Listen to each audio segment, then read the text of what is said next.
Assalamualaikum warahmatullahi wabarakatuh. Halo Kisanak, selamat berjumpa lagi di channel Go. Semoga Kisanak baik-baik saja. Seperti yang anda lihat video kali ini, Kisanak pasti sudah tahu budaya populer dari luar yang menjadi trend sekarang. Ya benar, ini tema nuansa Halloween. Di berbagai belahan dunia, 31 Oktober identik dengan perayaan Halloween. Perayaan ini identik dengan dandanan kostum horor. Halloween bukanlah budaya Indonesia dan Malaysia yang mungkin tidak sejalan dengan kebudayaan bangsa kita. Apakah warga Indonesia-Malaysia memiliki filter dengan masuknya budaya perayaan Halloween ke negara kita? Tiap individu akan bisa menjawabnya jika kita mempunyai pengetahuan yang jernih tentang sejarah dan makna dari perayaan tersebut. Nah, maka pada video kali ini, mari ulas 5 fakta sejarah Halloween. Jom! 1. Halloween awalnya berasal dari Festival Samhain.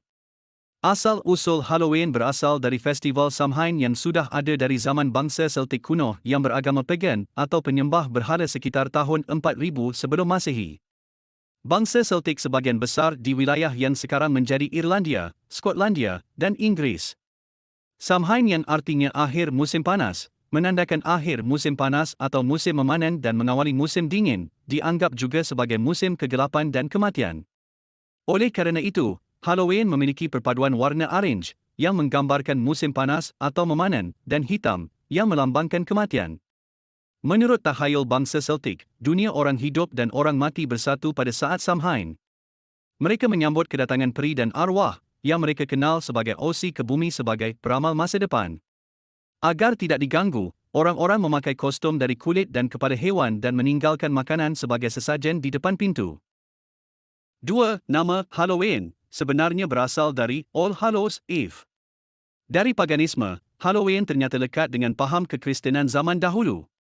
Dalam sejarah, sekitar awal abad ke-7, Paus Bonifacius IV mengumumkan bahawa 13 Mei sebagai Hari Raya Marte dan Orang Suci.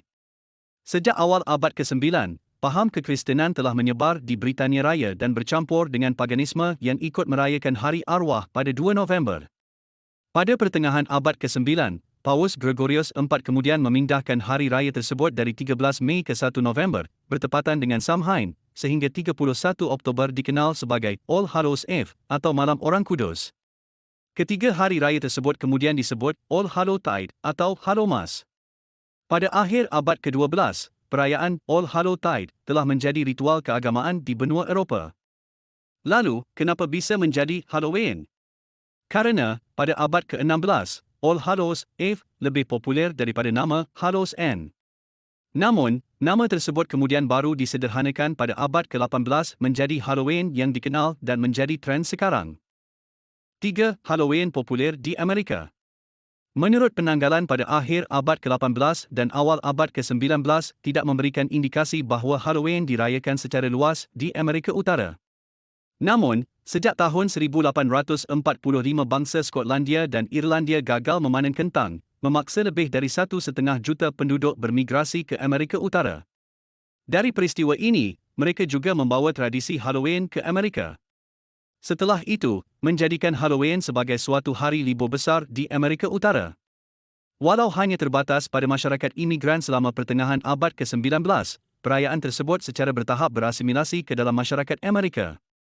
Dan pada awal abad ke-20 dirayakan dari pesisir ke pesisir oleh masyarakat dari semua latar belakang agama, ras, dan sosial. Di daerah Cajun, misa malam hari dirayakan di pemakaman saat malam Halloween, lilin-lilin yang telah diberkati ditempatkan di makam, dan para keluarga terkadang menghabiskan waktu sepanjang malam di sisi makam. Saat ini, orang Amerika bisa menghabiskan hampir $500 juta untuk membeli kostum hewan pada tahun 2021, lebih dari 2 kali lipat pengeluaran mereka pada tahun 2010. 4. Simbol-simbol Halloween. Perkembangan penggunaan artefak dan simbol yang terkait dengan Halloween terbentuk seiring berjalannya waktu. Jika berbicara tentang estetika Halloween, beberapa simbol yang perlu Kisanak ketahui di antaranya, simbol lentera JO atau JO Lantern. Halloween terasa tidak lengkap tanpa ukiran labu. Namun, awalnya lentera ini dahulu diukir dari lobak yang diukir wajah menakutkan, lalu bara kayu atau lilin ditaruh dalamnya yang diyakini dapat membantu mengusir roh jahat. Tradisi ini diilhami oleh cerita rakyat kaum Celtic tentang Jack O'Lantern. Awalnya lentera menggunakan dari umbi-umbian seperti bit, kentang, dan ubi. Namun, di Amerika, umbi-umbian yang dilihat cocok adalah labu, sehingga digunakan hingga saat ini. Lalu simbol tengkorak dan kerangka, yang menjadi simbol kematian. Untuk mewakili gagasan bahawa orang mati akan kembali, kerangka adalah inklusi yang tidak bisa dihindari.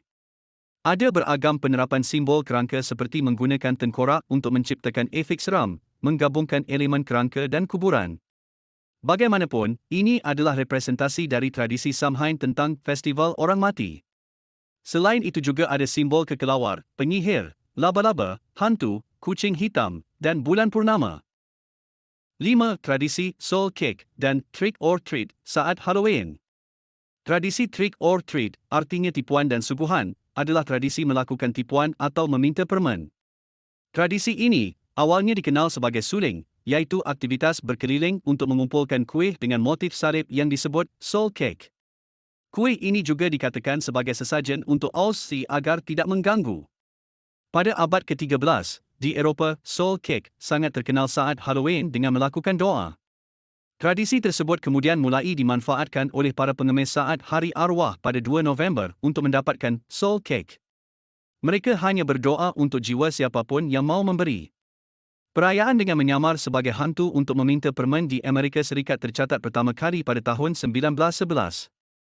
Namun, kalimat trick and treat saat Halloween baru naik daun di Amerika Serikat pada tahun 1950-an, saat dunia hiburan marak menyuarakan kegiatan bergurau atau meminta permen sebagai trick or treat. Bagaimana? Sudah tahu sejarah dan makna di balik perayaan Halloween? Ternyata Halloween berasal dari agama pagan dan tradisi yang dilakukan agama Kristen dalam perkembangannya. Semoga Kisanak bijak memfilter dan dapat mengambil hikmah dari informasi ini. Terima kasih Kisanak sudah menonton video kami. Sampai berjumpa kembali pada video berikutnya di channel Go. Saya pamit undur diri. Wassalamualaikum warahmatullahi wabarakatuh.